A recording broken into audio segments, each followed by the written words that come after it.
When the President and Commander-in-Chief of the Nigerian Armed Forces, President Buhari, visited Borno State, I categorically mentioned some few things to him. The first thing that I did was to acknowledge the fact that indeed the federal government under its leadership and the Nigerian military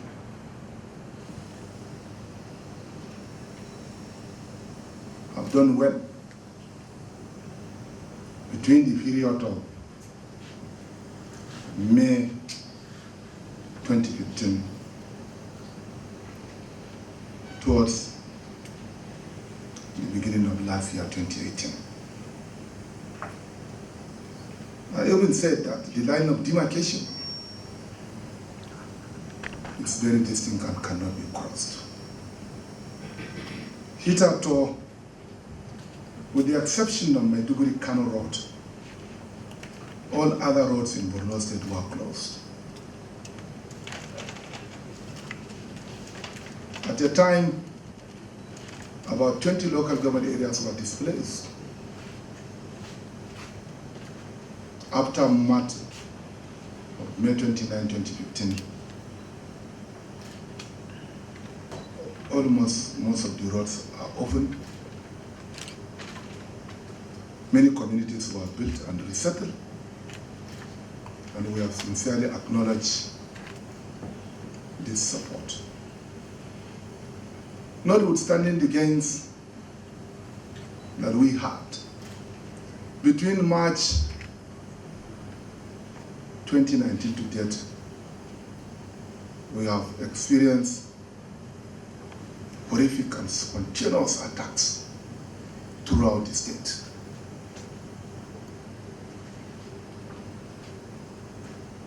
As I told the theater commander, we are experiencing such attacks in a quick geometrical ratio.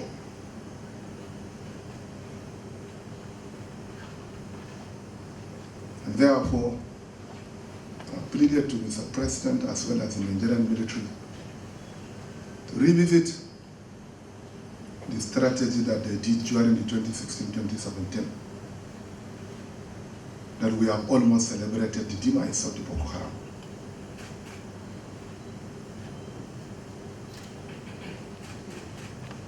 So that we can end the insurgency. One most important thing that we need to do is to take the fight into their enclaves. The whereabouts of the Boko Haram is known to almost all of us. It's known to the people of Borno State, it's known to the Nigerian military, it's known to all of us. Indeed, the community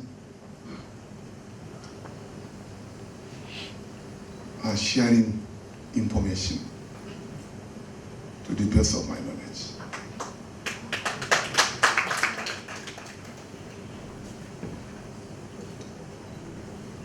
Another most important thing that I raised is the issue of commercial activities. There is nexus between peace, security, and development. There is nexus between poverty, illiteracy, unemployment, and security, and therefore, in order to address the root causes of the insurgency, we need to address some of our major challenges. And one plea that I did to the Nigerian military is for them to initiate the process of resumption of commercial activities in Borno State immediately. That will reduce recruitment. Fortunately enough, the Chief of Army Staff has lifted the ban on sales of fish farming in Borno State.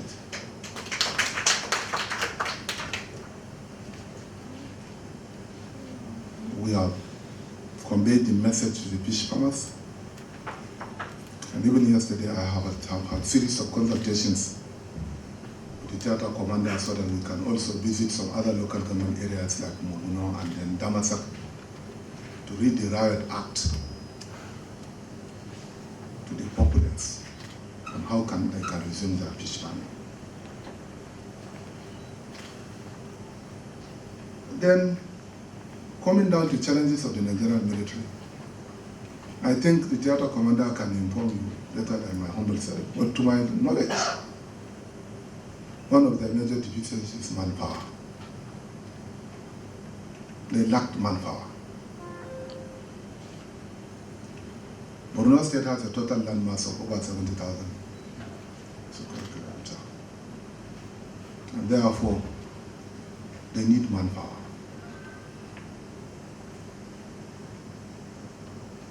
They need technological warfare. They need logistics. You cannot fight this insurgency to an end without technology, without manpower, without funding. This is very key, very germane. And take my words that they don't have manpower, they don't have equipment.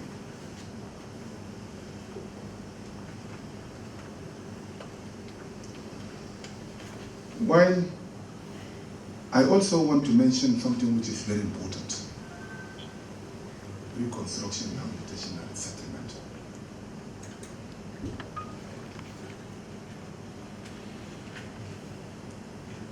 The UN Resolution 2017 clearly stated that military operations has to be followed by stabilization mechanism. What do we mean by stabilization mechanism? Is to ensure that after every military operations, there should be some certain sustainability measures on ground to protect the liberated communities so as to allow for return. But you need manpower to hold that place. Without manpower, you cannot hold the place. Without people going back to their normal businesses, normal ancestral homes, peace will not reign. We have over 500,000 IDPs in Mongolia.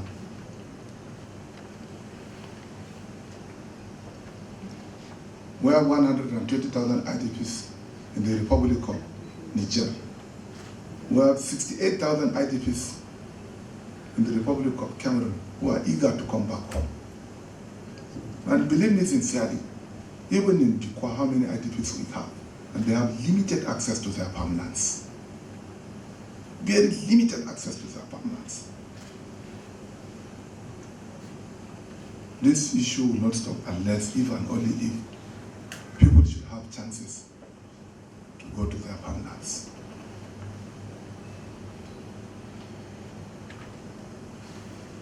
And then, honestly speaking,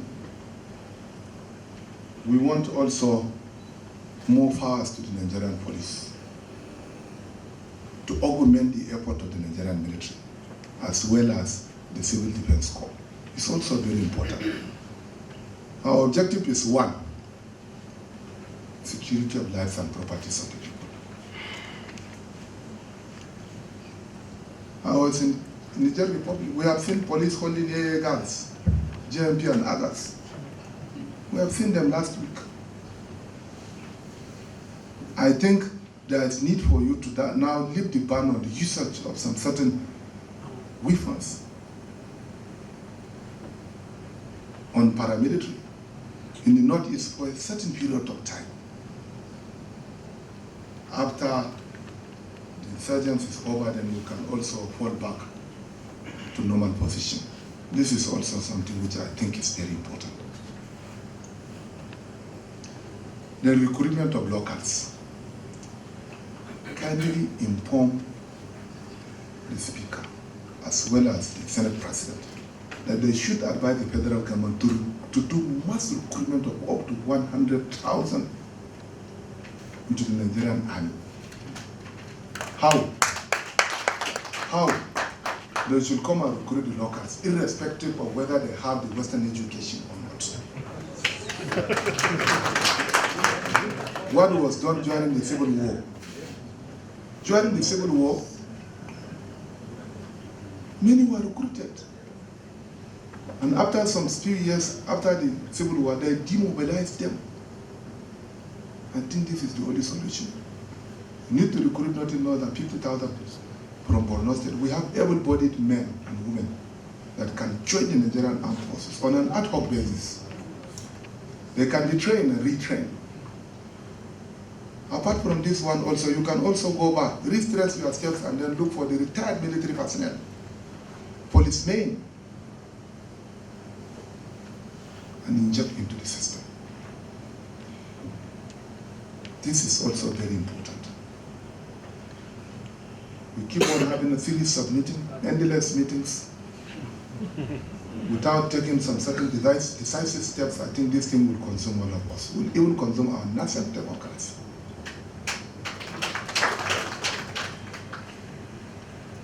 Thank you very much for this visit. And I also wish to commiserate the families of those that have lost their lives, as well as the gallant soldiers that have lost their lives, and may their families bear the fortitude of these irreparable losses.